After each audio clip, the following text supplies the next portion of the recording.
Hello everyone, চলে এসেছি তোমাদের এক নিউ মিনি ব্লগ নিয়ে। তো যেহেতু আজ রাখি ছিল, তাই সকালবেলা উঠে ভাইকে রাখি পরিয়ে দিই। যদিও টাইমের মধ্যে পড়েছি, যেহেতু ভাই পড়তে এসেছে তাই একটু লেট হয়ে গেছিলো।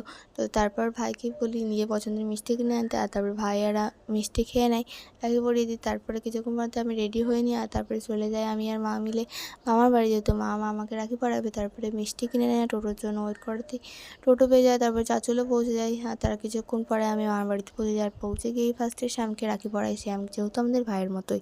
তারপরে যেহেতু ঝুলন যাত্রা ছিল, তাই ঝুলন যাত্রা ছিল বলে রাধাকৃষ্ণকেও একটু ঝুলিয়ে দেওয়া। যেহেতু আমি ভ্রু প্লাক করি, তাই দিদা এসেছিলো ভ্রু প্লাক করতে।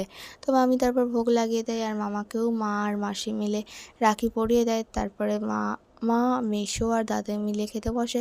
তারপরে আর কিছু কী করবো, আমরাও খাওয়া হয়ে গেল, যদি তেমন কেউ ছিল না খাওয়ার মতো। তারপরে মামি বলে যে আমাদেরকেও একটু তোদের ইউটিউব চ্যানেলে দেখাবি, তাই আমিও মামিদের ভিডিও করে নিই। তারপরে কিছুক্ষণ পর মামি বলে যে আমার